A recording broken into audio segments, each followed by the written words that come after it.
El calentamiento global causado por el hombre ya no es solo una teoría sobre el clima, es uno de los principios morales y políticos de nuestra era. Sus defensores dicen que el debate ha terminado. Cualquier crítica, por muy rigurosamente científica que sea, es ilegítima. O peor aún, peligrosa. Pero en este documental les mostraremos que no hay nada anormal en las temperaturas actuales, que el clima de la Tierra siempre está cambiando y que las pruebas científicas no demuestran que el clima dependa del dióxido de carbono, provenga o no del ser humano.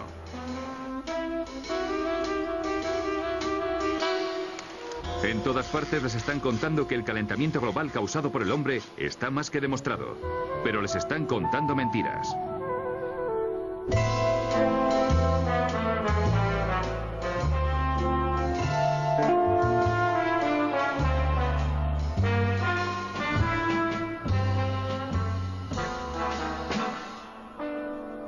Cuando dicen que no creemos en el calentamiento global, yo les respondo, no, yo creo en el calentamiento global, pero no creo que el CO2 que producimos lo esté causando.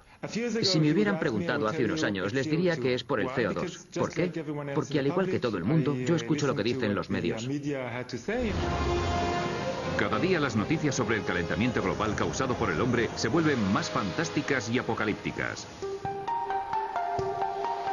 Y aún así, un grupo de climatólogos veteranos dicen ahora que esa teoría no tiene sentido.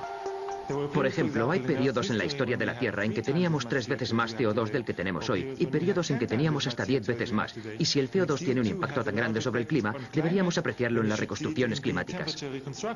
Si observamos el clima desde un punto de vista geológico, nunca pensaríamos que el CO2 es uno de sus factores determinantes. Ninguno de los grandes cambios climáticos de los últimos 1000 años puede explicarse en relación con el CO2.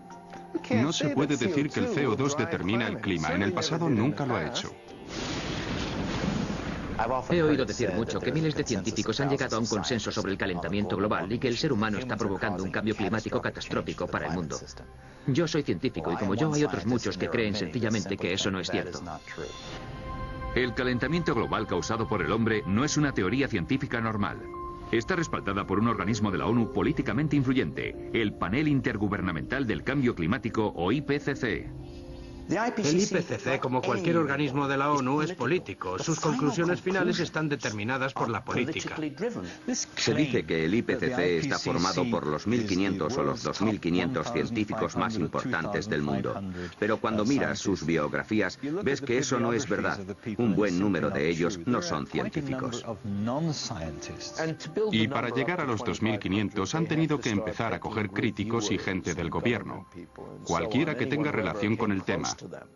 Y no se les pide su aprobación. Muchos de ellos no están de acuerdo. Aquellos especialistas que no están de acuerdo con las conclusiones y dimiten, y yo conozco a unos cuantos, simplemente figuran en la lista de colaboradores y se vuelven parte de estos 2.500 científicos de élite. Esta es la historia de cómo una teoría sobre el clima se ha transformado en una ideología política. Ni siquiera me gusta llamarlo movimiento ecologista porque en realidad es un movimiento político activista y se ha vuelto enormemente influyente en todo el mundo. Esta es la historia de cómo se ha distorsionado toda un área de la ciencia. Los climatólogos necesitan que haya un problema para conseguir subvenciones. Tenemos mucho interés en crear pánico porque así conseguimos que se destine dinero a la climatología. Hay una cosa que no se puede decir, y es que esto quizás no sea un problema. Nos dicen que debemos preocuparnos porque el clima de la Tierra está cambiando. Pero el clima de la Tierra siempre está cambiando. En la larga historia de nuestro planeta ha habido infinidad de periodos en los que hacía más frío y más calor que hoy en día. El clima ha cambiado siempre y lo ha hecho sin ayuda de nosotros, los humanos. La tendencia actual al calentamiento se remonta hace unos 200 años, al final de un periodo muy frío en la historia de la Tierra. Los climatólogos se refieren a esta época como la pequeña edad de hielo. En el siglo XIV, Europa entró en la pequeña edad de hielo, y en los inviernos más crudos de esta edad, ríos como el Támesis o el Ebro se helaron por completo. Antes de la pequeña edad de hielo, hubo una época templada y agradable en que las temperaturas eran más altas que hoy en día. Una época que los climatólogos designan como periodo cálido medieval. En Europa esta fue la era de los grandes constructores de catedrales. Es importante que la gente sepa que el clima hizo posible un estilo de vida muy diferente en la época medieval. Hoy día pensamos que el calentamiento va a tener consecuencias apocalípticas. En realidad, cuando describimos este periodo cálido, tendemos a asociarlo con riquezas.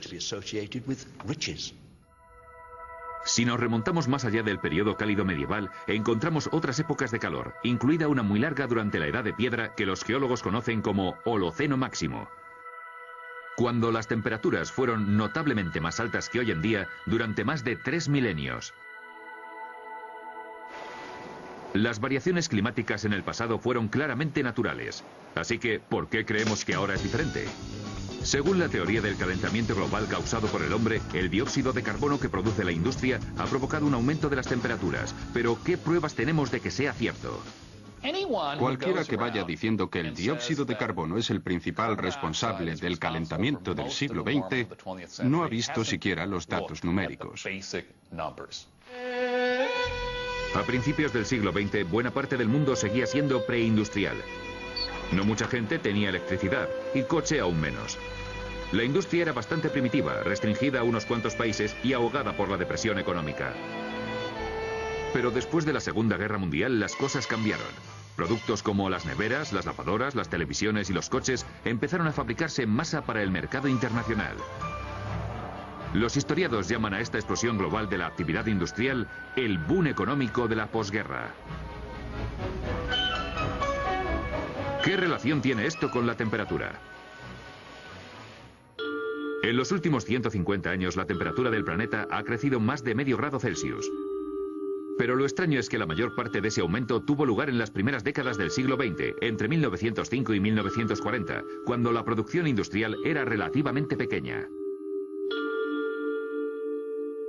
Después de 1940 el mundo se templó.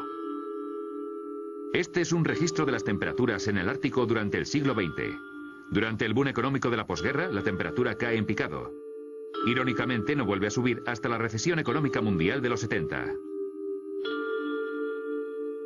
El CO2 empezó a crecer exponencialmente a partir de los años 40, justo cuando las temperaturas comenzaron a disminuir, algo que siguieron haciendo hasta 1975. Esto es lo contrario a un ascenso. Si el CO2 aumenta rápidamente pero la temperatura baja, no se puede decir que el CO2 y la temperatura estén relacionados. La temperatura estuvo subiendo significativamente hasta 1940, cuando la producción humana de CO2 era relativamente baja. Pero después, durante la posguerra, cuando las industrias y las economías de todo el mundo comenzaron a desarrollarse y la producción humana de CO2 se disparó, la temperatura global empezó a bajar. En otras palabras, los hechos no se corresponden con la teoría. ¿Por qué suponemos que el dióxido de carbono es el responsable de nuestro cambio climático?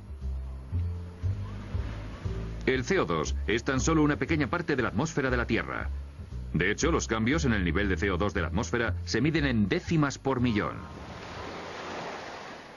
El porcentaje de CO2 entre todos los gases de la atmósfera, el oxígeno, el nitrógeno, el argón, es tan solo de 0,054%. Es una fracción increíblemente pequeña y, por supuesto, después hay que separar la parte que supuestamente el ser humano está añadiendo, que es la fuente de todas las disputas y que es aún más pequeña.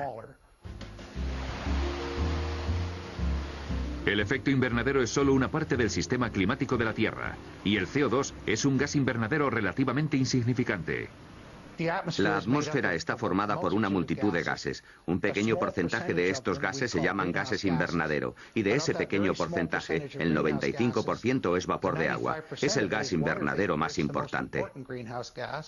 El vapor de agua es un gas invernadero, sin duda el gas invernadero más importante. El CO2 no es solo un gas invernadero secundario. También está claro que ninguno de estos gases son responsables del cambio climático. Para demostrarlo debemos observar el cielo, o una parte del cielo llamada troposfera. Si se tratara de un calentamiento invernadero, haría más calor en mitad de la troposfera, a unos 10 o 12 kilómetros de la atmósfera, que en la superficie. Hay buenas razones teóricas que lo explican, y tienen que ver con cómo funciona el efecto invernadero. El efecto invernadero funciona así. El Sol emite calor a la Tierra. Si no fuera por los gases invernadero, esta radiación solar rebotaría hacia el espacio, dejando el planeta frío e inhabitable. Los gases invernadero retienen el calor en la troposfera terrestre, a unos kilómetros de la superficie.